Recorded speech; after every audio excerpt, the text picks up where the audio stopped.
Yeah, San Diego's not what it used to be. It is. It's what it used to be in the 80s. So it looks it's pretty terrible, and it smells like San Francisco. But the con, hey, we got 2 more years, Mark, and it's gone. Well, somebody said to me the con was great last year because none of the studios came. Yeah, it was fantastic. Do you think that's going to be the vibe this year, or are the studios back? Studios are back, so the Hollywood stuff is all back. So it's going to be Hall H, just crammed, and that's fine because when everybody's in Hall H, then I'm walking the floor, looking for comics. But it's just going to be back to business as usual. But I don't know if you heard, in 2025 is probably going to be the last year it's here.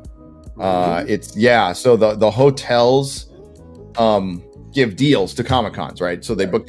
We're in prime. This is a tourist city, and we're in prime tourist. This block is where the hotels can get the most money, and they don't want to give discounts at all. And they don't need the con. They'll fill those hotels anyway.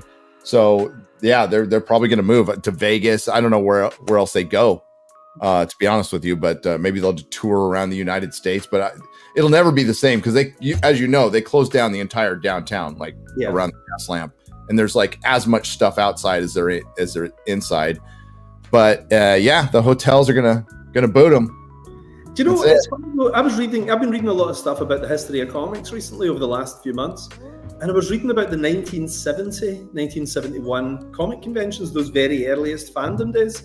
Yeah. And the guys were delighted because 250 people showed up in the basement of a hotel, and there was a bunch of dealers who made a ton of money because those 250 people really loved comics and they dropped a lot of coin, I don't know if we maybe need to kind of go back to that a little bit, to people who actually really love comics, and the dealers do well, the fans are there, everything sort of booms and busts, doesn't it? So maybe it's no bad thing if it gets trimmed back a little, goes away for a little while, and comes back re-energized with actual proper comic book fans again.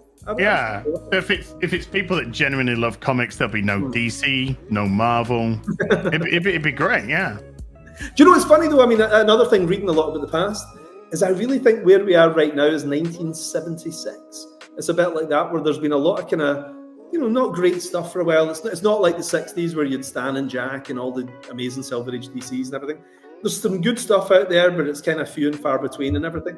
But we're maybe 2, 3, 4, 5 years away from things being awesome again. And unfortunately, in the cycles, I think that's just where we are. But culturally, that's sometimes necessary. Things need to contract, go away, and then something new comes in and it's all very exciting again. I mean, to think DC, if you could imagine 1978 DC publishing something like Ronin a few years later, or Dark Knight Returns a few years after that, it would have been unthinkable, So I think we're just in one of those dull periods, unfortunately.